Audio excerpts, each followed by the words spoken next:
familiar with the fact that you are going to ignore this particular problem until it swims up and bites you on the ass. Slow ahead. I can go slow ahead. Come on down and chump some of this shit.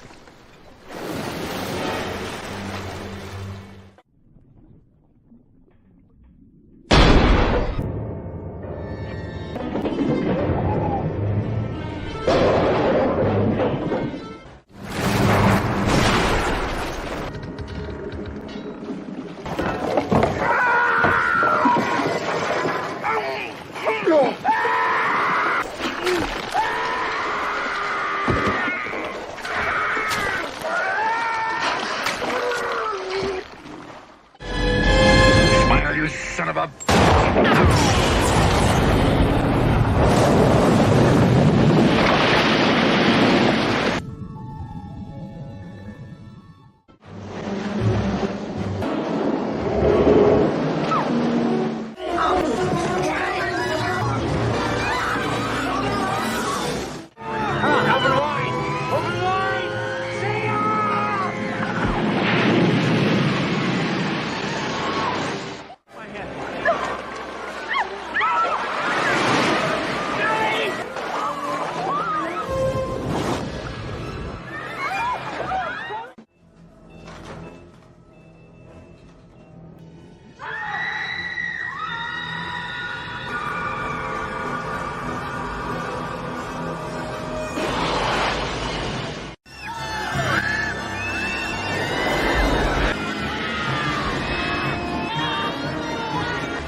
Smile, you son of a bitch!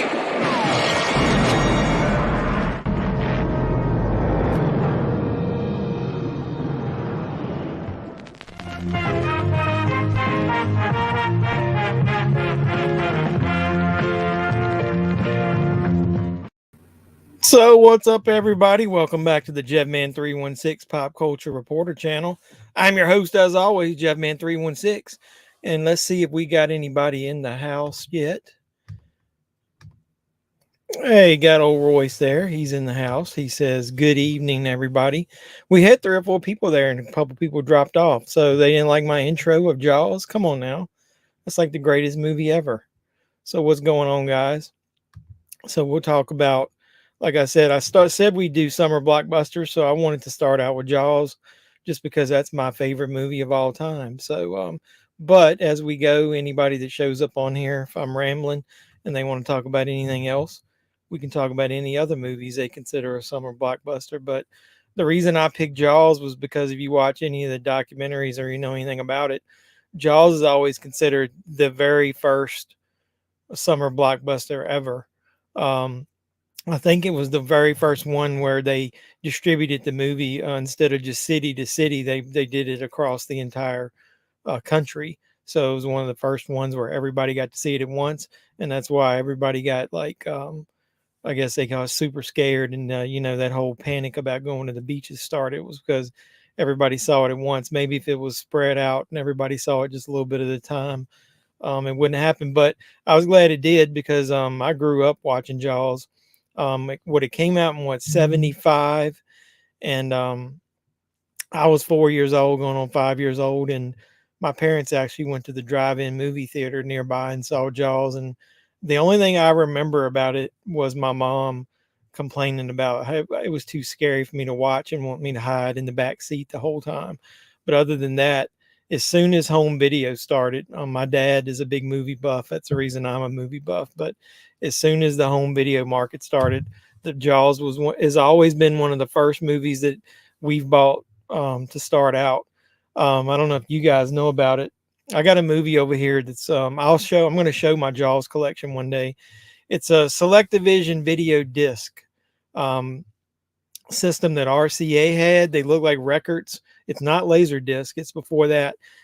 We found a place nearby and they had movies you could buy, and we bought Jaws. He says I was 6 and seen it 3 times. Only 3 times? I've probably watched it 3 times in the last year. But every time there's a new format. So we bought it. I bought it on CD. I bought it on Laserdisc. I bought it on VHS. I bought it on widescreen VHS. bought it on DVD, bought it on Blu-ray, bought it on 4K. So somebody in the last live stream asked, do I keep rebuying or upgrading movies? And I said, once I got to Blu-ray, I don't always do it, but any of my favorite movies, I've upgraded to Blu-ray just because of the difference on a huge TV of how it's going to look all 3 times in the theater. So yeah, that's awesome. I think I've seen it 3 times in the theater now because, you know, they do that flashback cinema, and I just saw it last year. I think when I had just, my YouTube channel hadn't been going very long, and I did a reaction video of what I liked about it, seeing it in the theater. From what I understand, it's re-releasing for Labor Day, and it's going to be in theaters, and it's going to be IMAX and in 3D. And I don't have an IMAX theater near me. I think I'd have to drive about an hour away, but I've already told my wife I'm taking off Labor Day weekend anyway from work. I'm going to go see Jaws in IMAX.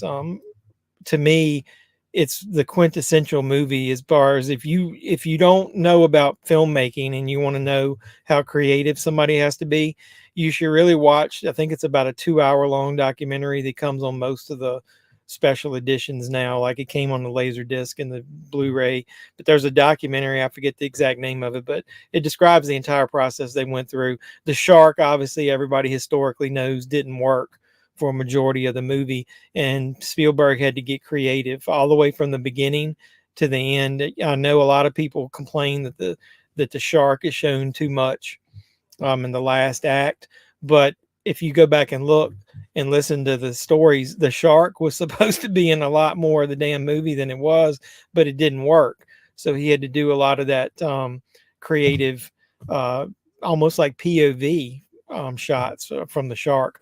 But I showed a lot of my favorite clips, and I'm not going to show a ton of clips during this because, as I've told you guys, with me just getting started, every single time I've done a movie that's got either Universal or like Miramax, they always tag with a copyright claim. And so what I did was, during that intro, if you watched it, man, I cut the hell out of some of those clips. Every time the shark was on there, I did a little piece. But what I have done is I want to try to show at least the endings of each of the Jaws and talk about that, because I do think Jaws 2 is a pretty good movie, but it pales in comparison to the first one. And most people say you could just forget watching 3 and 4, that they're basically hot garbage. Royce, do you like any of the other Jaws movies other than the first one? I'm a big fan of the second one because it's such a different tone of the movie. I always tell people I agree when a lot of people describe it as it's a slasher horror movie. The first one's more of like an action adventure, and I think, and then the second one is basically a straight up horror movie. The shark is literally stalking them throughout the movie. So I always yeah, you say you love number 2. Yeah, I love number 2. Well, I'll just be honest, man.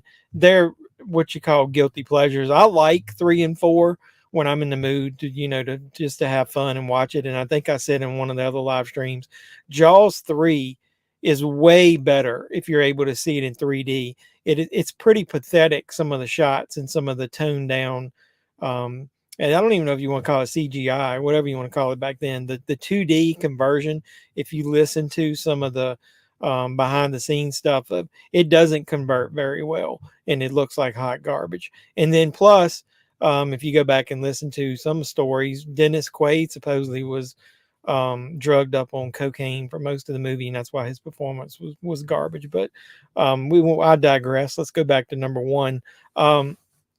I love everything about the first Jaws, the cinematography, the acting, the scores, obviously pretty historic.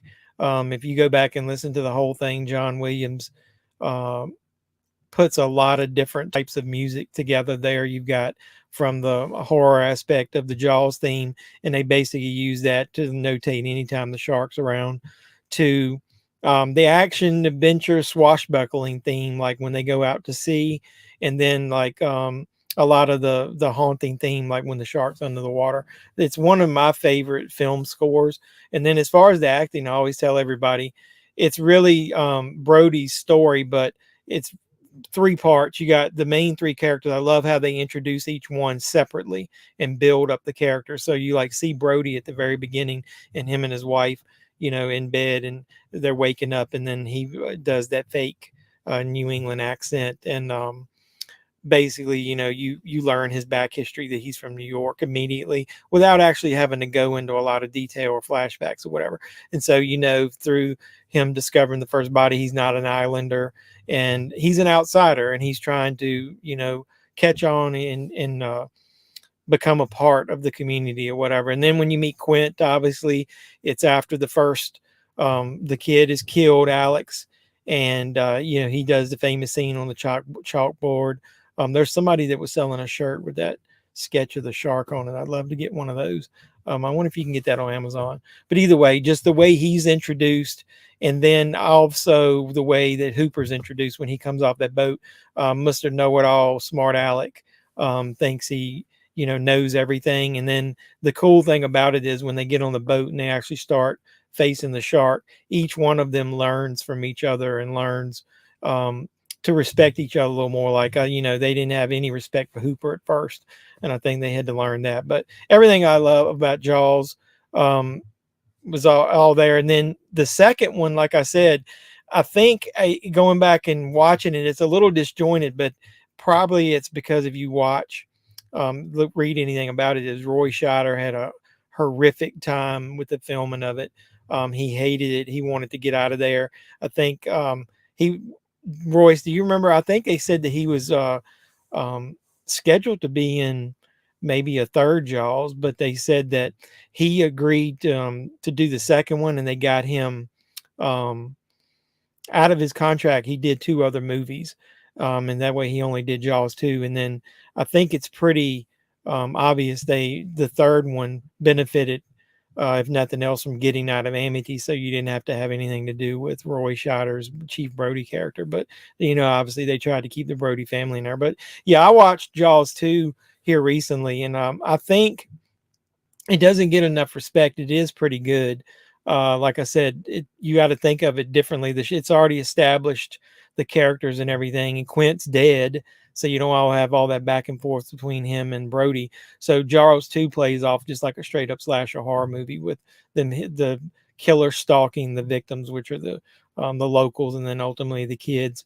I did that little scene in the opening. If you didn't see that, go back and watch it, where a lot of people make fun of that shark scene where Mike is being pulled up into the boat and the shark comes by and opens his mouth, because you can see some of the mechanical parts down in the shark. But I like it because it's for one time that they actually bend the mouth of the shark and make it look like an actual real shark, as opposed to a mechanical shark where you only see him raising up and down out of the water. So I thought that was pretty cool. But the score is if you go back and listen to it, is amazing in Jaws 2, just as much as the first one.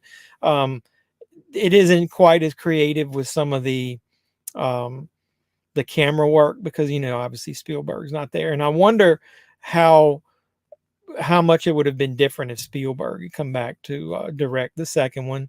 Obviously he was like, it's done. I've done my story. I killed the shark at the end. There's nothing more to do. With the amount of money it made, it was going to get sequels. And obviously Jaws 2, I think, was one of the first sequels where the poster actually put the numeral 2 on the poster. So that's pretty iconic. But so it's one of the, first, it's probably started a wave of all these horror movies getting sequels when the first one does well. Royce was like, 3 and 4 were cash grabs. Yeah, I'll give you that. But I will say this: if you looked at Jaws 3 on paper, and they were like, all right, we can't have it in Amity, obviously, and then Roy Scheider can't be in it, so you don't want to have the Brody family. So I mean, you don't want. I guess maybe you could have had his wife in there, come and visit Mike or something. But to actually have the guts to put it in SeaWorld, and I know I read him watched a little video too afterwards that said that once they saw it and saw some of the violence in it, that SeaWorld didn't really want to have anything to do with it. And I think they were planning on cross promoting it and having a lot of Jaws stuff, at SeaWorld, and then they really didn't. They separated themselves from it. But if you look on paper, all right, having Mike as a grown-up character, that gets the Brody family connection there. Having it in SeaWorld is pretty epic. That's pretty cool. Having it to where, it comes into the park and terrorizes vacationers, I thought that was good. And then Uh, I like Louis Gossett Jr. does a good job in there, and he was popular at the time. And it's got some decent stars in it. I mean, a lot of people even forget that Leah Thompson isn't Jaws 3 her first. SeaWorld has enough problems on their own. Yeah, I agree with that. But at the time, man, SeaWorld was really popular because of the whales and stuff. And the dolphins. I mean, that back then it was a perfect some scenario of meshing those two worlds together. And how can you fuck it up? You throw 3D in there, and then you do it to the point to where the 3D is not good. I think they used a different, a new technique to do it, and it ended up making it to where they struggled to get the 2D conversion done. So where when you're watching it at home, it looks awful. And I will say that about 2-3 years ago, when they released I have a 3D TV, and they released the disc, not the blue red glasses. They actually released the real 3D version.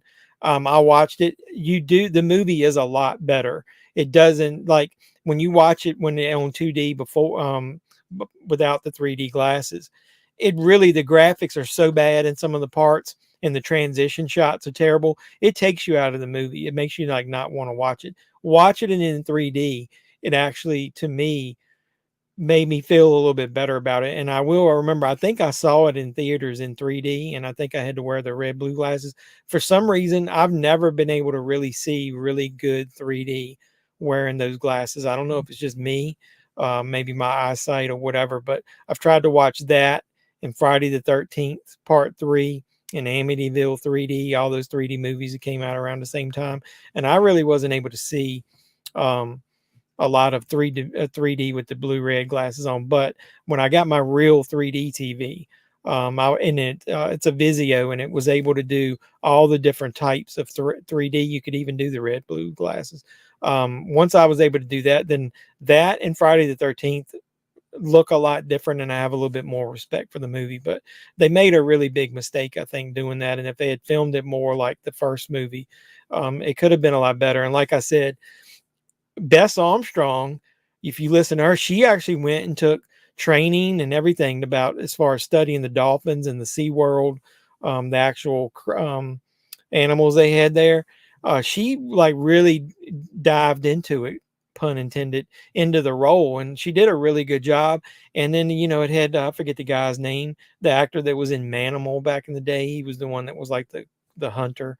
It had some really decent actors in it, and then to hear the way Dennis Quaid approached the role about being coked up all the time, I was a little bit disappointing. That maybe if he had taken the role a little bit serious and give some damn creative input, he could have done a little better. But and then, like I said, Leah Thompson, she's beautiful as always. I've always liked her. She's a really charismatic. She seems like a real natural person.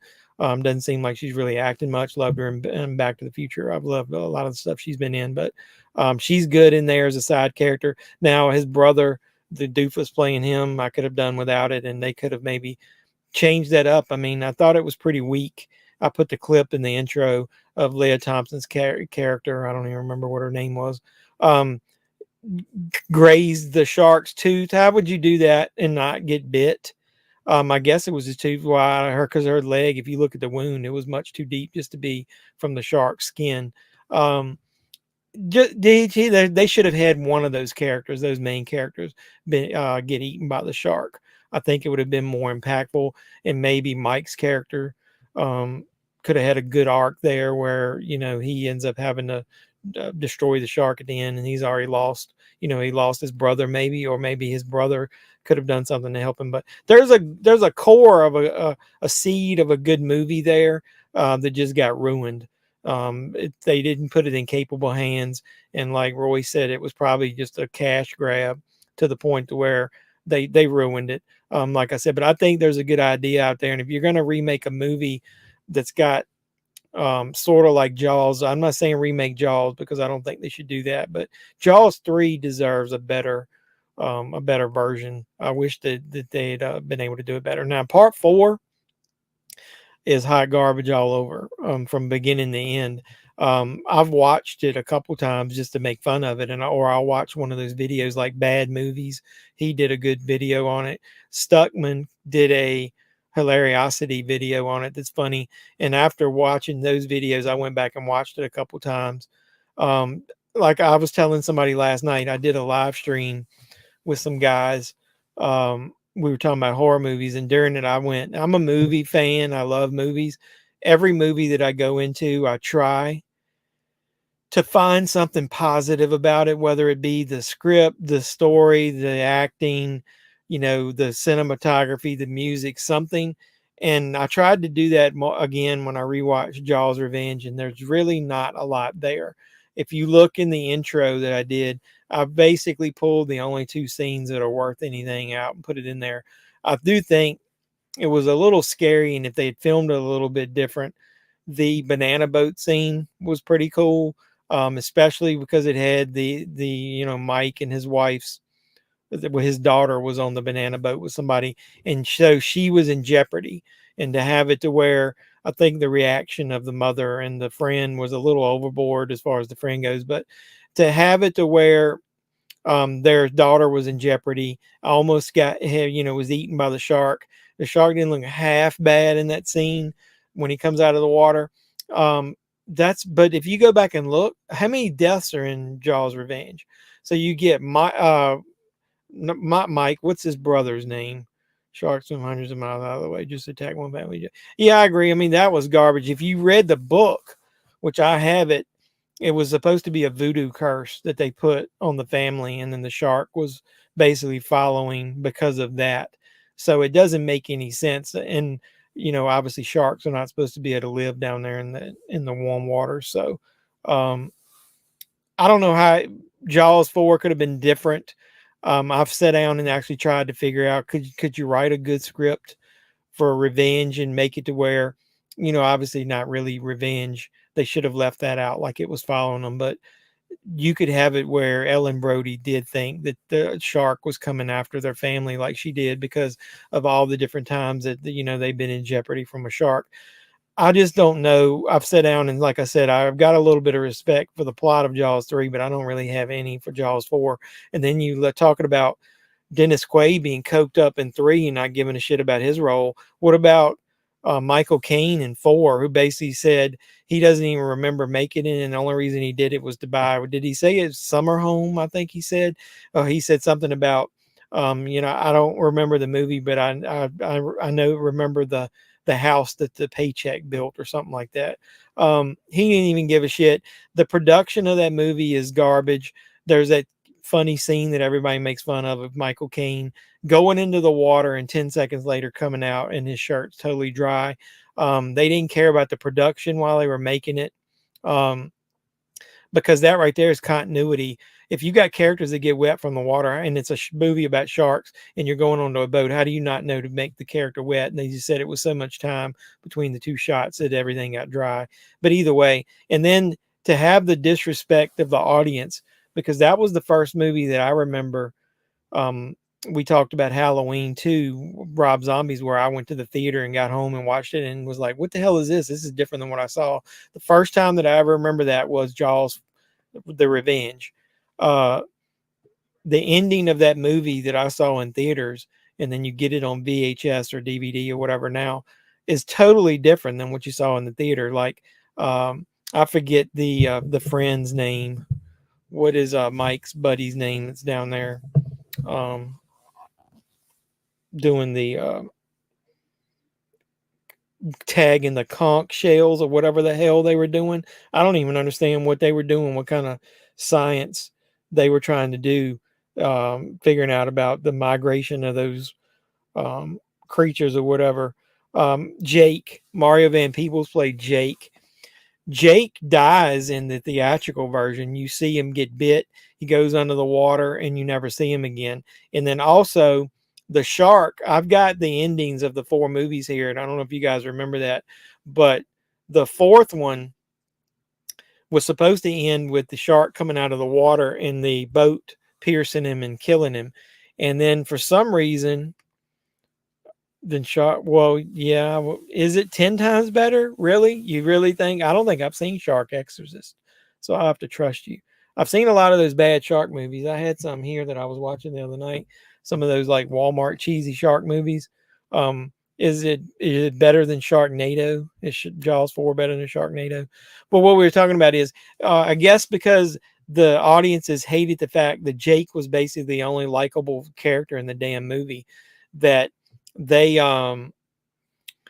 didn't want Jake to die. So he gets bitten, he gets dragged under the water, and then randomly there's some extra scenes that they filmed for the video release where Jake is alive, like floating on a piece of debris from the boat. And then if you look at that whole last scene, they filmed it in a tank on the Universal lot, and the water looks different, and you can even see the painted um, background of of the sky and everything behind them. It looks so fake. The water is a totally different color. And then the other difference is the boat doesn't pierce it. They do that shit where they put that thing in his mouth and he roars out of it, and when he hits it, for some reason the shark explodes. Even as when I was younger, I was like, what made the shark explode in Jaws 4? Was it because whatever they put in its mouth, the boat hit it and it made it explode? And that's one of those MacGuffin type things. There was a device that didn't exist that they put together at the last minute and threw it in the shark's mouth to shock it or whatever. I didn't even understand what they were trying to do. Worst bad shark movie ever. You talking about Jaws 4 or Shark Exorcist? Which one? But I don't know. They just like pissed all over the whole Jaws legacy there with Jaws 4. I think that they should be embarrassed. I don't know who put that script in front of somebody and somebody gave the okay to that.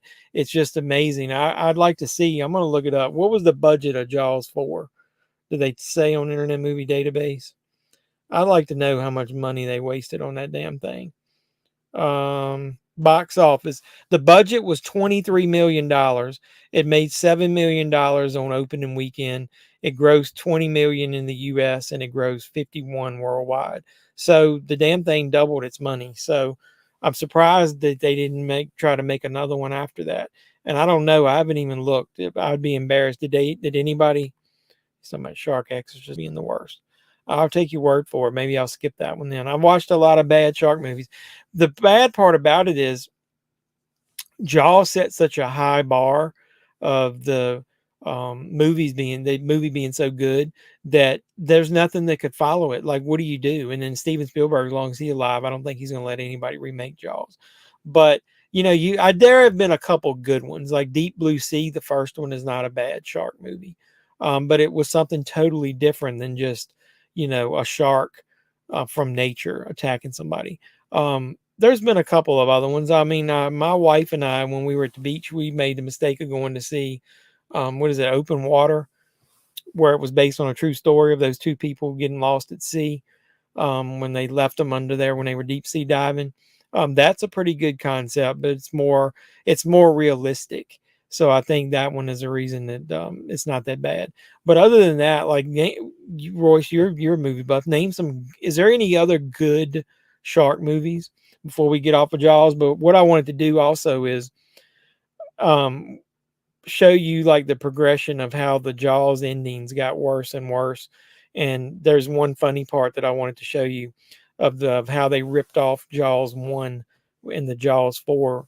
One of the endings, and I'm going to try to play these off my computer. I had some computer problems today, and if it doesn't play, then I apologize. But the ending of Jaws 1, to me, I like it. Other than Mythbusters have basically proven that Jaws 1's ending is impossible, that you can't blow up a tank with shooting it. But I still like the ending because I think it's pretty impactful the way they do it. Yeah, I'm not gonna do it. Let me where's my clips? All right, I'm gonna talk at the same time. Last time when I did it, they went ahead and hit me with a copyright claim for doing this, but I'm gonna try it again. Here's the ending of the first Jaws. Smile, you son of a...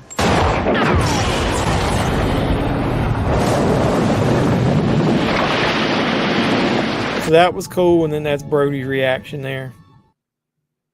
So if you saw that after it exploded, they show under the water, the music changes, and then all of a sudden the shark's body starts floating to the bottom. Remember that, because when I show you the ending of Jaws 4, you'll see what a what a waste that movie is, that they can't even come up with a realistic ending on their own.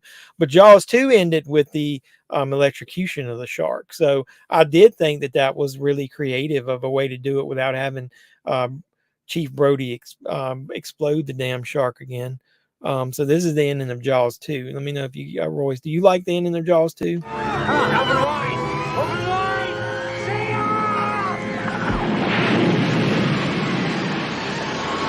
I thought that was pretty cool right there. I mean, it's realistic, but I always, after I saw that, I would always say, what about the rest of the town? I mean, if that was a real power line, so like the town now doesn't have any power. You like 47 meters down. Yeah, that's good. But I didn't really like the second one. But yeah, 47 meters down was pretty good. All right, here is the pathetic ending of Jaws 3, and I will say that even in 3D, this ending is garbage. I don't know why they did this. Like I said, even in 3D, this does not look good. So let me get back to my videos. Here's the ending of Jaws 3. It looks like it's cardboard there. I mean, what the hell is going on?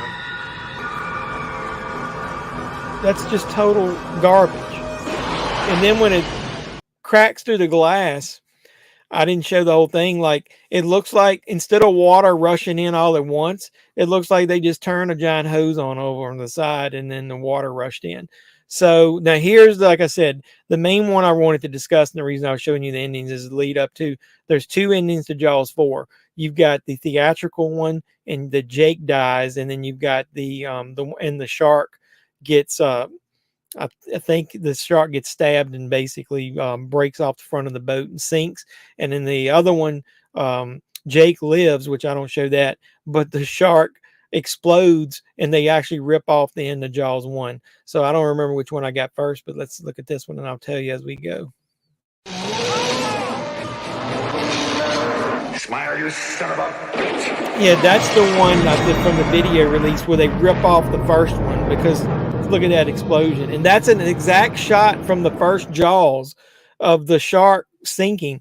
And also they put that scene where she's remembering, quote unquote, Brody saying, "Smile, you son of a bitch." How would she remember that? She wasn't there. At that point, Brody was by himself and Hooper was under the water. And I know, obviously, he told the story. So what is he sitting around the table and saying, "Hey, Ellen, let me tell you, right before I killed the shark, I thought it was a really cool, funny line to say. Smile, you son of a bitch," and pulled the trigger. And then on the TV versions, I also like it where they cut out the word bitch, but either way. So they couldn't even create their own ending there. That was the ending on the video release where they they hit the shark and then it explodes for some reason and it breaks off and goes down below. Now this is the other ending, which is terrible. Smile, you son of a... Smile, you son of a bitch. Is that the one where he exploded? Smile, you son of a bitch. Here you go. Sorry about that. Look at that. So it breaks off the front of the boat and sinks.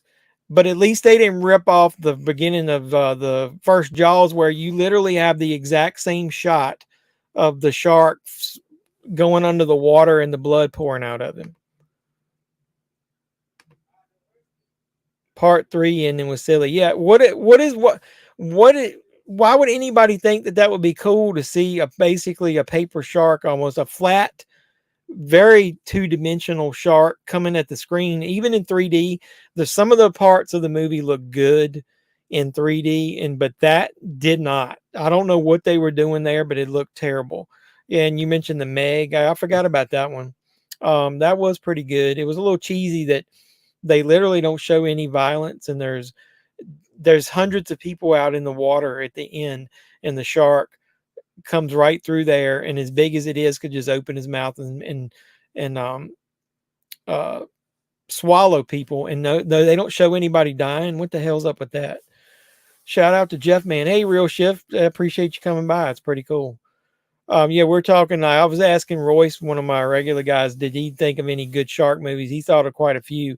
He said 47 Meters Down, The Meg, And this is the one that I keep forgetting, but this is, I think, one of my favorite shark movies other than Jaws, The Shallows. So I think that movie doesn't get enough respect. I think that The Shallows is really good. And Blake Lively, I'll give her some credit. I don't think she gets a lot of credit as being a good actress. There's a couple movies that she's done that I really do think have been good, and The Shallows is one of them. You have to admit that's basically a one-woman show there where she's isolated through most of that movie, and she does pretty damn good in it. So yeah, The Shallows is good. But so that's my brief tour through all of the Jaws movies. I gave you a little high level. I'll probably review those on the channel eventually. Jaws being my favorite movie. So once I do the one I'm going to want to do, she's a hottie. Yes, she is. But like I said, she was probably only mainly known as being a hottie up until that point. She's done a couple movies though where her acting is not half bad, and being married to Ryan Reynolds, I think doesn't do her any harm, because anytime she needs a job, I'm sure he can help her out. But Blake Lively, I'll look up. It was one movie, I can't remember the name of it, that I actually thought was pretty good. Age of Adeline is not bad. I don't know if you guys saw that. The other movie that I was thinking of is A Simple Favor. Is probably way better than I expected it to be. Anna Kendrick is in that, so both of those has two hotties in that one. That's a really good movie with her in it too. So yeah, Blake Lively's got a couple actual movies that she does a good job in as far as acting. And wonder if they will ever do a sequel to The Shallows. It'd be kind of cheesy, kind of like Jaws 2, where randomly the same shit happens to the same woman twice, as John McClane says. But yeah, so after talking about Jaws, you guys that are on here, anybody, what are some, as you were growing up, what was some of the summer blockbusters that you remember going and seeing for the first time that you considered you had the feeling of a summer blockbuster? I'll tell you, it was a while before I actually had one, but it was two that were pretty close to each other that I remember thinking, holy shit, these movies are going to be big. And it was a lot of people seeing it. The first one was Batman 89. As you probably know, my name, Jeffman, came from somebody who knew I loved Batman.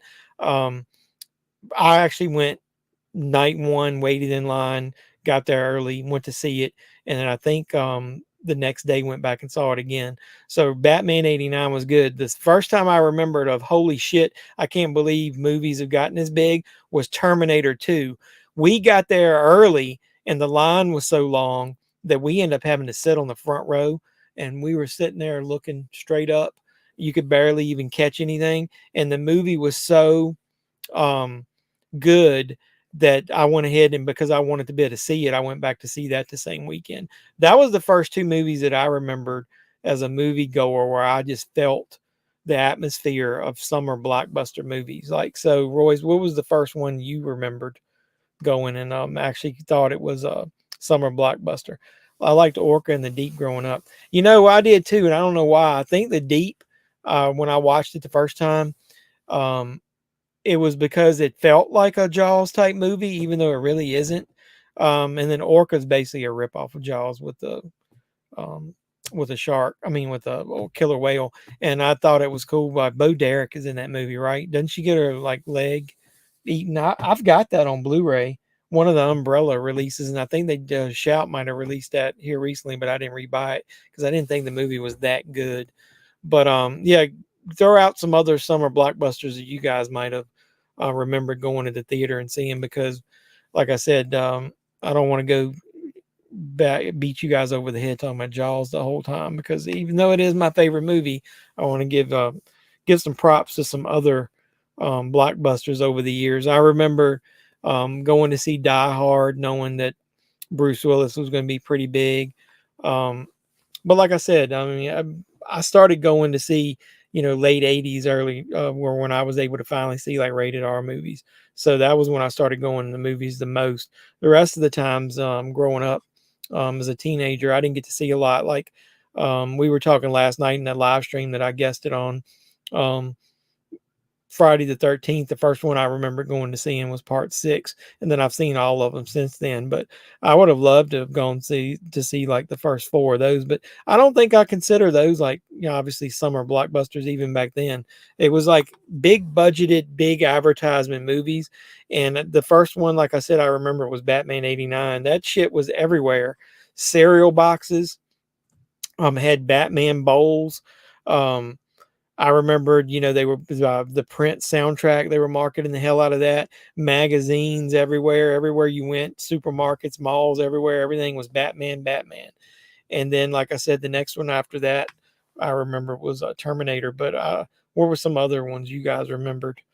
Blockbuster movies. Best of. I'll see if there's somebody's got some lists out there. Because E.T., that was one of the ones. Like when I was a kid, I felt, that one was cool. But some of the other ones I remember going to see Independence Day. That was huge. That had a gigantic opening. And then, like I said, Die Hard. I remembered seeing the when they announced that the first Spider-Man, the Tobey Maguire Spider-Man, and that was before, they had done all the MCU movies and all of the damn avalanche of those movies that we've seen now. I remember the Tobey Maguire Spider-Man being huge. Obviously Avatar, and I'll actually admit I didn't go see Avatar in the theater. It was I don't know. I just didn't like the fact that the movie was all CGI. But I did buy it when it came out because you could get one of the TVs you could buy, you could get the 3D version of, and somebody bought it and sold me the Blu-ray of it because I wanted it. And I remember the first time I saw it was in 3D at home, and it was really good. I saw E.T. on the very first date. I think I was 13. Yeah, I remember thinking that movie was pretty big. Afterwards, everybody was talking about it, but I guess it was in the 90s when we really started having like year after year after year these big giant blockbusters. It wasn't like in the 70s. I don't remember growing up. I guess Star Wars was one of the first ones, but I swear I don't remember there being huge lines and everybody buzzing about it at the local mall. I think nobody had any high expectations for the first Star Wars when it first came out, and then it hit, and within weeks everybody knew that it was a blockbuster, and then it got steam, and then all the other ones after that obviously were. But I was looking at the domestic grosses adjusted for inflation, and the number one blockbuster of all times is Star Wars: The Force Awakens. I remember seeing that in theaters with someone and us talking about it afterwards. Was like it was a little bit of a letdown. It wasn't as big as we had hoped it was going to be. But then obviously the biggest one of all time that to me was Avengers Endgame, just because of how epic of a storyline that wrapped up. Same thing with Spider-Man No Way Home. That's on this list. But there's movies on here that I know are considered summer blockbusters that I wouldn't put on my list. Like Black Panther. It's a good movie, but I'm probably not going to watch it as many times as I would watch, Jaws, Jurassic Park, the first Jurassic Park. I remember getting that big summer blockbuster feel of that. Toy Story, when that came out. The first Pirates of the Caribbean, Go Johnny. I wished he could do another one of those. I was looking back through this list. The Fast and the Furious. Does anybody remember? I don't remember that first one getting that much of a buzz. I went to see it and it was okay. And then a buddy of mine at work, we actually won tickets to see Fast and Furious 2. And they kind of treated that pretty much. I think that was knowing that how well the first one did. That one was basically a summer blockbuster. But some of the other ones they got on here are Inception, The Sixth Sense. I don't remember Sixth Sense feeling that it was a giant summer blockbuster movie. The first Harry Potter, Deadpool, the first It, Guardians of the Galaxy. Yeah, I mean, a lot of these movies, obviously, it's because now the summer blockbuster is old hat. But the ones that I remember are the ones where there was really only one big movie that came out every year, and it was the one that everybody wanted to go see, like, Shrek, or like I said, Die Hard, Jurassic Park. There wasn't, because everybody back then, it was almost like, oh, that movie's coming out and it's a giant blockbuster. We might as well not put a movie out right now around that. And now it's like you got one like every 2 to 3 weeks. That doesn't stop anybody. Casino Royale, when the first James Bond with Daniel Craig came out, that really felt like a giant summer blockbuster to me. Making sure I didn't miss any comments there. So, yeah, obviously the Star Wars movies, and I remember going to see the prequels and coming out of that a little disappointed as well. So I didn't get that warm, fuzzy feeling like, when I was a kid, going to see Star Wars, Empire Strikes Back, Return of the Jedi. Empire Strikes Back, I'll say when I was a kid, I came out of that disappointed. I didn't like that movie at all. The ending of it, with Luke getting hurt, finding out Vader's his father. Then as a kid, I liked Return of the Jedi, probably because of the Ewoks. Well, now as an adult, man, are those roles reversed. Empire Strikes Back is like one of the best Star Wars movies ever. It's epic. Everything about it is good. It goes outside of the box in comparison to some of the other ones. And Return of the Jedi is just commercialized, over the top to me. I'll mention one thing I was telling somebody the other day at work. Hold on a second. I didn't think about this when I was a kid, but do you remember in Return of the Jedi when they get captured and they got C-3PO like he's the king, got him up on his little wooden throne, that he's like the chief, and the other ones they've got strung up on the pikes. If C-3PO wasn't their friend, or if, let's say, C-3PO got damaged and couldn't talk, do you I think the Ewoks would have eaten the heroes in that movie that they captured? Because if you look around, there sure is a lot of damn helmets and stuff during that scene where they're drum beating. And I heard somebody say, you do know they probably ate those stormtroopers that they captured, or those speeder bike troopers and stuff like that. That those pretty much are savages as far as creatures living in the jungle, and they captured them and tied them up to where they were going to roast them. And I remember now, when you look at I've got my Ewok Village, the playset from the vintage one. There's a fire pit in the middle of the top. There's the pike, whatever you want to call it, where you can put something over it and roast it over the fire. And they were going to kill them and eat them. So I don't think anybody connects those dots now. And maybe it puts a little bit different spin over those Ewoks. Maybe they aren't as friendly and cuddly as everybody thought they were. But with that being said, it still was a big blockbuster, but now I like Empire Strikes Back better. So those, obviously the original Star Wars trilogy felt like a summer blockbusters. And then when they re-released them, I know everybody got that buzz again. And then obviously when the prequels came out, the same way, but it wasn't the same like I said, when I was a child. I used to really love the concept of the summer blockbuster. Of there was always one movie that you were looking forward to for the summer that you could go out and watch and then get that big movie feel, and that you knew you probably weren't going to get that again until maybe, unless there was something came out at Christmas, but you weren't going to get that again to the next summer. And you're like, holy shit. And then you couldn't wait to get it on video. Like I remember being in college and just having my parents look around everywhere to get me that copy of Batman 89 when it come out, or when they released E.T. on video. Everybody had to have that. That's the same feeling that now it's oversaturated. And I know everybody runs out to see these movies, but to me, I'd go to the earliest one I can. I want to go to where the theater is not as packed. It has nothing to do with COVID. I just don't want to be all elbow to elbow with people. There's been a couple times like Thor Ragnarok and Avengers Endgame where it was cool being in the theater and everybody cheering at the screen.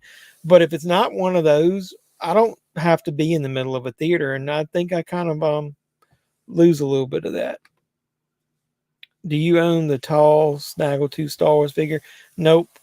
I wished I did. If I did, I probably already have sold it by now. My parents weren't, let's just say they weren't very wealthy. So, I would get figures, but I would have to get them in small batches. And I live pretty close to where I lived growing up, and we didn't have a lot of selection of stores. And we literally had to drive like 40 miles to Hill's department store. And that was where I got my figures. So I had to rely on the local stores, and they usually only got one of each. And so I would go in and try to get them, but no, I never ended up getting any of the rare ones. And when I ordered those exclusive sets online, it was usually only one. I couldn't get but one. But I do have all of my original vintage Star Wars toys. I've got the main thing that I love from the first movie, toy wise, is I've got the Death Star. Like they did the slice of the Death Star with like 3 layers and you had to build it. That was my favorite toy growing up. I do have that. I've got all the original parts. I had one that was missing. I had to buy, and I've got the original box. I got it from Sears, and I know it was worth it 2 decades later. Yeah, the only thing I really got from Sears was I think I got the carrying case, and then from Star Wars, I think because my parents put all that money into that Death Star, I didn't end up with a lot of the rare figures. I ended up with most of the common ones that you could buy everywhere. I've still got a couple of them. I only have one that's still sealed in the pack. I think it's C-3PO maybe. And I opened mine and I got one of those later. And I'd gotten out of it a little while, but I got a couple of the Sears. I think it was a play set from Hoth that came with a couple exclusive figures. But yeah, I wished I'd, yeah, I love those huge Christmas catalogs. Yeah, so did I. I mean, obviously, I wish things had been different. If my parents had been able to buy a little more, like I said, I had to be really choosy with what I got. But the good thing about it is, like I said, I took care of everything of mine. The stuff that I did have, you can probably see it over here on one of these shelves. I'll brighten the light up one day. I've got like the entire first series of Star Wars figures with all of their accessories and little plastic display tubes. So I took care of everything. Yeah, I think other than one figure where it had the cape where the arm would rip under it, the little vinyl cape, I had to replace one of those, but I actually replaced it once I got my own job and was working. I've replaced a lot of the little parts I was missing, and I'm glad I did back in the 90s, because all of that shit has gone outrageous fortune now. So it's really hard to buy any of that stuff vintage, just because everybody with the eBay and Macari and everything, all the selling sites and Facebook groups, that's all everybody does now is go out and scalp shit and want to buy stuff and sell it, which I can't complain, because like I was telling one of the Dougs, I forget which one that was on here last week, the only reason I'm able to afford a lot of the movies that I've gotten recently is in batches, is because I sell a lot of my action figures. Like I'm kind of getting out of the wrestling figure game. So I went back and started selling even the Lucy's on wrestling figures right now. For some reason are selling for outrageous fortune on some of them. So but I always told my wife and son, unless something happens and we're getting ready to lose our house, I'm not selling any of my Star Wars figures or any of the toys that I had from when I was a kid. I want to try to keep all those, and then I can give them to my son, and then he can do whatever he wants to with them. If he wants to keep them or he wants to sell them, that's up to him. But I was so impressed with me being able to keep those and keep them in such good condition that I'm keeping them. Well, I've about ran it out. I don't know if you guys want to talk about anything else. If you got any more, for some reason my damn light went out. If you guys got any other summer blockbusters you want to mention. I got it from Sears and no idea. Yeah, that's what I already read. Yeah, I didn't know any of the value of any of that stuff back then. I didn't know whether, and that now, if you had known, you'd have kept that shit in the package. Can you imagine what all that stuff new and sealed in the package would be worth now? I don't know what the hell's going on with this light. Supposed to be able to turn it down, turns off. Either way, maybe that's my sign. It's about time to get up out of here, because I can't stand that bright light in my face. But yeah, I really appreciate you guys. I'm hoping that I can get. I got a couple more videos I got to edit. I did hit about $8 trees. in the last week. 2 of them had some new movies that weren't the new drop. 2 of them had the new drop. So I was able to get some new movies. So I'll watch out for some videos of that I'm going to be dropping this week. I know this changed the subject, but what 4K Blue player do you own, and do you recommend it? I do. I've got one a year and a half ago. There was one that a lot of people were recommending online. It's an LG. I can get you the model and see if they still sell it. It's a region free 4K Blu-ray player, and it's excellent, and it's really easy to change the regions. But the region free, just so you know, 4K movies don't have a region. So it can play any 4K. So there's been some releases that have only come out overseas, so you can get those. But it's a region-free Blu-ray and DVD player, so it's really easy to switch it. You just literally, when you turn it on and have the tray open, you press the number 1 to be region A, and that's if you've switched it, and you press 2 to be region B. And most stuff is region B if it's not region A, which is us. And that way, I've got a lot of movies that I've watched, and it looks excellent. It's a good 4K player. It's a good Blu-ray player, good DVD player, and I've had it a year and a half, and it is excellent. Yes, it says it upscales it because it's only HDMI, and then I've got like a nice gold HDMI cable, high quality, high speed one that I connected to my TV.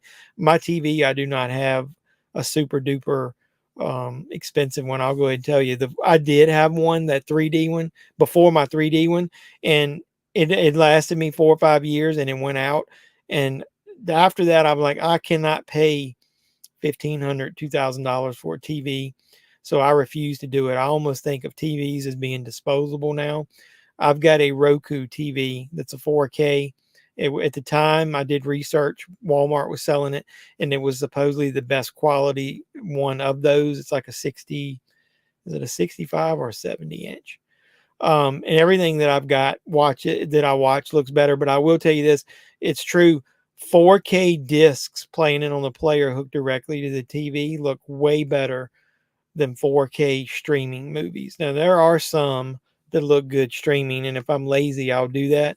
But if I really want to sit down and watch a high quality movie, there's nothing better than watching it directly from that player hooked up to the TV and watching it off the disc. And that's another reason that I'm a physical media guy, is because you can't tell me, and then a lot of people else, a lot of other ones, including like Films at Home, he's an expert. He'll tell you there's a lot of times that the 4K disc looks way better than the 4K streaming, because it depends on how they compress it. It depends on your internet strength at the time. It depends on your TV. It actually, has to decode that. It does look better watching it on disc. So I recommend a 4K player.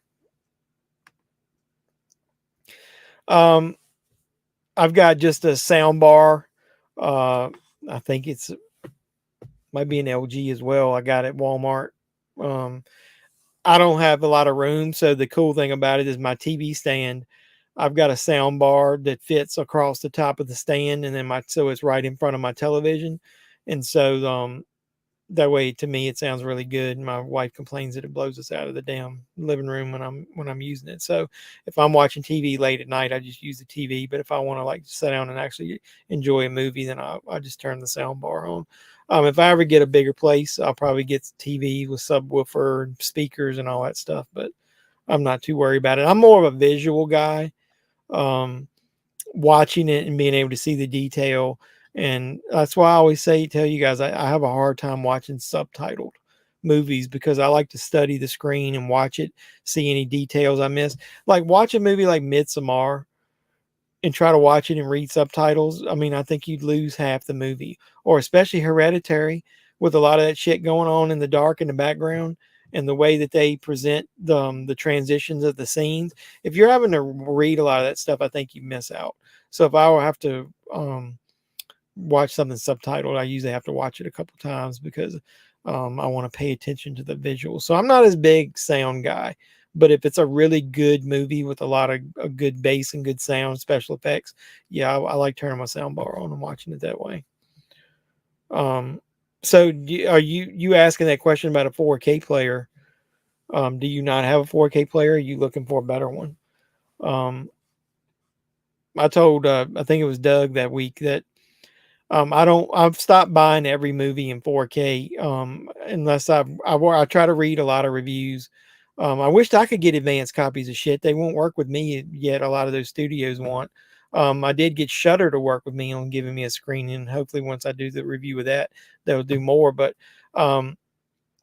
I've contacted a bunch of those companies, and they're to the point now where they're limiting the number of people that they send the review copies out. But I wished I could get review copies because I tend to wait now until I read a 4K review to see if it's even worth watching. I will say most animated movies, 4K is the way to go because they look amazing. Nope, don't have one. Yeah, like I said, I can give you the model of the one I got. I think it's pretty excellent, but most 4K players, like I said, if you're going to watch 4K, I'd watch it on the disc. So that's why I still talk about it on this channel. Physical media. A lot of people are like, why you buy that? You can just stream it. That censorship and the ability to stream. I mean, every time I go look up a movie on Shudder, it's like, oh, it's gone. Oh, I go on HBO Max. Oh, it's no longer there. I just get tired of having to open up 20 damn apps. Speaking of that, does anybody know, do they have a site where you can go to and look up a movie and it just pops up and tells you what streaming service that it's actively on, like today? If there's a site like that, I haven't even thought about it until now since I said that out loud. Let me know what it is, because I would love to just be able to go to one spot and try to find out where a movie's at. And otherwise, I just come in here and get it off my shelf and watch it. So that's another reason that I want physical media. Before we get out of here, I'll let you know what's coming up on the channel. Letterboxd, you can do it on there.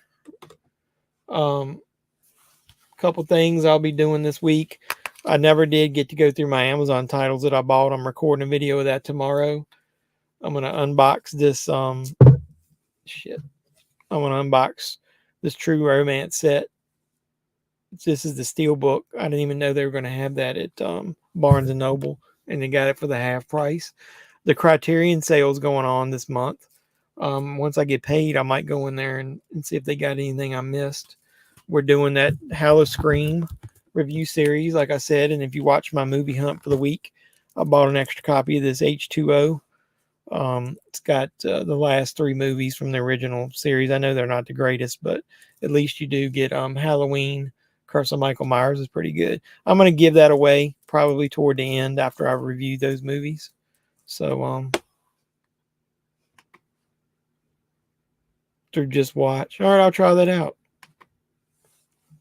Yeah, Amazon. Somebody said Amazon is also doing a lot of the Barnes and Noble Criterion price matching as well.